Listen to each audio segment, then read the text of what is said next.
Hey y'all, I'm James Wright. Welcome to my shop, and I have a lot of tools, but do you need all these tools to get started? No. Let's dive in.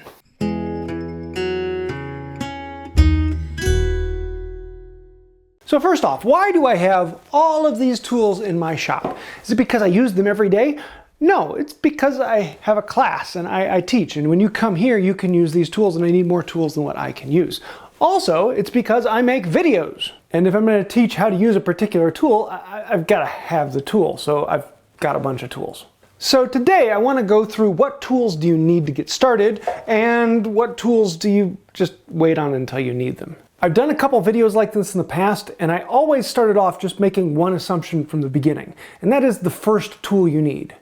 A workbench! Yeah, this one's actually kind of a given. You need a surface to work on. Do you need a big, beefy 800-pound bench? No.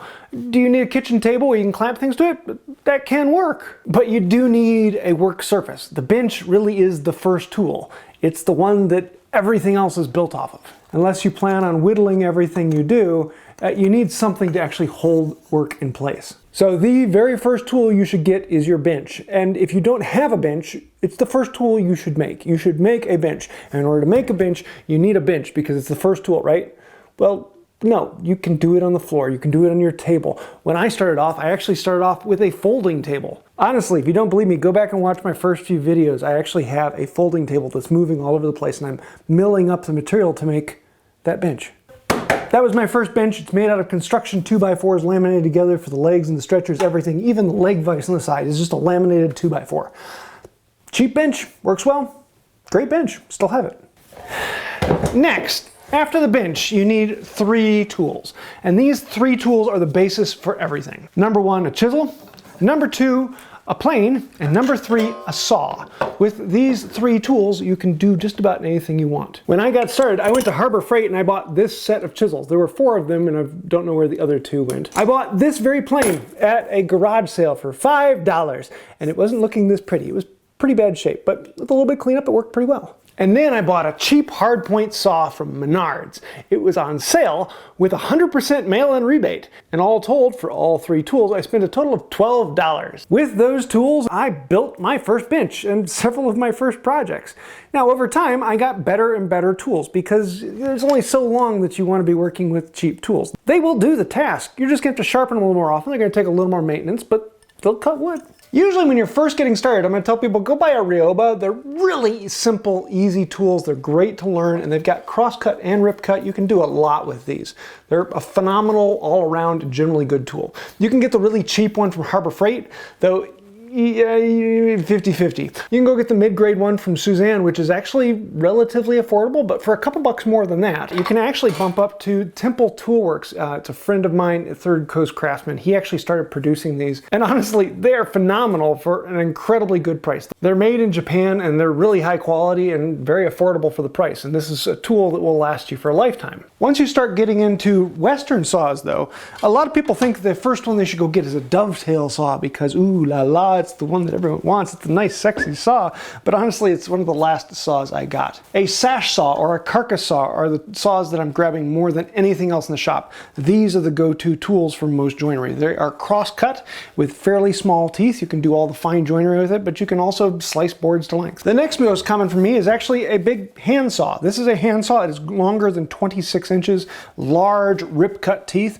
I use this for ripping stock down, and this goes to town. Between this and a sash saw, there's very little joinery that I can't do. And they'll be much, much faster and much more efficient than a Japanese saw, though they're going to take a lot more skill and are a little harder to learn. As with any tool purchase, it really kind of comes down to the money. Do you have a couple of dollars to spend, or do you have a couple $100 to spend? And you can find anything in between. When it comes to chisels, it's a decent amount about the steel. You want something that lasts, but more important, it's kind of about the handle, and that's really a personal taste. How does something feel to you? So to find the one that fits you best, I actually did a test recently where I tested 60-some different types of chisels, and I went through all the different characteristics and durability and sharpenability and feel and characteristic of balance and weight so that you can actually figure out which chisel is the best for you. Just look up chisel test here on YouTube and it'll come up. When it comes to planes, you don't need them all. A number 4 or a number 5, get one good one and it will do 99% of what you want it to do. Eventually, though, you're going to want to get one that's better at one or another, and each plane has its own characteristic, its own feel, and eventually you'll find that you've got a bunch of them. But you really only need one. A 4 or a 5 will do you very well. The best bang for the buck is to go get an antique and fix it up and get it running, but it takes a good bit of work to get one up and going, and if that kind of scares you, you may want to buy a new one, which I recently did a whole video comparing a bunch of low-end affordable hand planes. So if you want to see that, another test video for you. So after you've gotten your chisel and your saw and your hand plane, now it's time to get onto the boring part. At some point, you're going to have to drill a hole, and that's where auger bits come in. I use these all the time. You can get the traditional tapered square and then use a brace with them. They work very, very well and incredibly functional, and you can get them for nothing. Braces people are handing out all the time.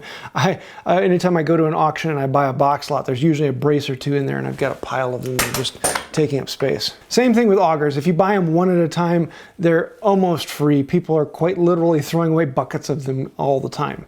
If you want a whole set that are all the same, then you're going to be spending some money. But if you want to get something nice, I actually use these from Wood Owl that are designed to move slowly with a brace, and they are phenomenal, good cutting tools, and there's a reason why those are the ones that I use more than anything else. But let's be honest, a few people really are going to be using a brace all the time. Go out and get yourself a drill driver. Demon-possessed yellow brace works phenomenally well. The last thing that I'm really going to say is a must-have is layout tools. You need a way to mark lines. You can do almost anything with a simple tri-square and marking knife. These are the ones that I use all the time.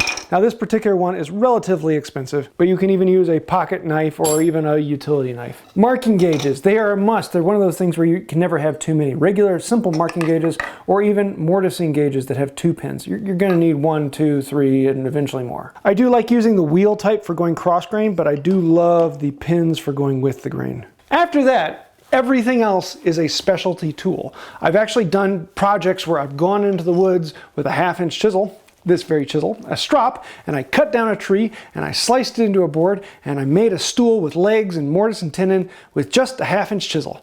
Everything else is nice. It makes it much, much faster, much, much easier, but it's not really necessary. But who are we kidding? We always love tools. So yes, they're necessary. Files and rasps are probably my next most common thing, but I'm doing a lot of organic shapes. I like making totes and handles and knobs, and files and rasps are phenomenal for that. You get them in all different sizes and coarseness, whether they be a metalworking file or a hand-stitched cabinet maker's rasp. You'll find that you just keep getting more because there's always a different profile, a different shape, and there's more and more of them that you eventually just collect. But the best place to start is a simple 4-in-1. This is a rasp and file with a rounded surface as well as a rasp and file with a flat surface, and you can do like 99% of what you want to do with one of these, and you can pick them up for dirt cheap. You can buy them on Amazon for $6 to $10. So picking up one of these, really you can do a lot with it. Though eventually you're going to find that you want something a little bit more specialized. Clamps are almost necessity. You need them for most every project. Now there are ways of doing things without clamps, and if you go back and look at a lot of antique shops, a lot of them only had a couple clamps in the shop. You could do it other ways to hold things together, or you could use hide glue where you can rub it together and just let it sit. But eventually you're going to find that you want more clamps. And more clamps, and more clamps, and more clamps, and more clamps, and more clamps. Specialty planes are a ton of fun, whether it be a rabbiting plane or a grooving plane or the mighty 55 that does everything.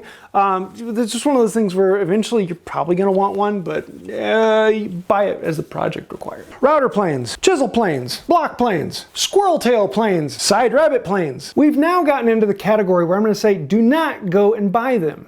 You will eventually, because we all like new tools.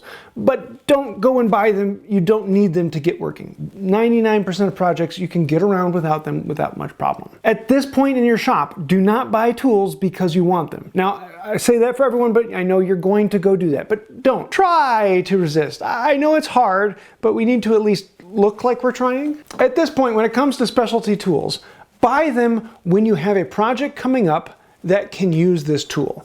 Don't buy them because I need the tool. Look at the project you want to make and find out what tools are going to make this project easier for me. And then think about 1 or 2 of those that you want for that project, and that's when you go buy it. You don't buy it and then try and find the project for it.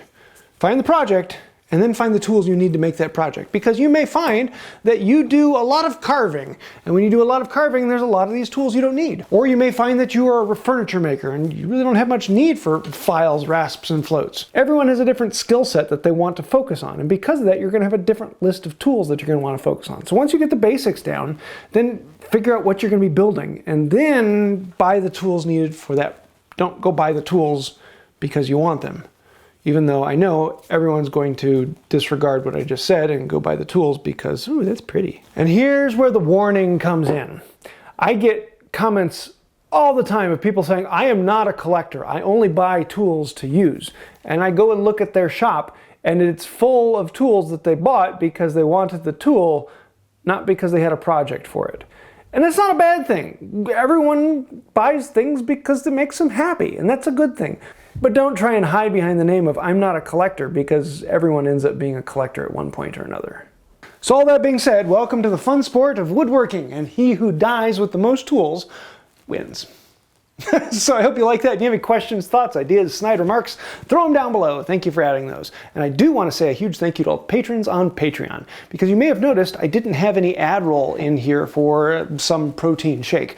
And that's because you guys sponsor this channel, so I don't have to do ads in the middle of it. I want to say a huge thank you to you. And if you'd like to help out with that and actually make this channel happen, because we are completely sponsored by you. So maybe sometime I should stop at the middle and say, thank you, Bob. So on that note, I think they'll do it. And until next time, have a wonderful day. No, you don't need to buy a router, but we all know that a number one is a required tool. The very first tool you should buy is a number one.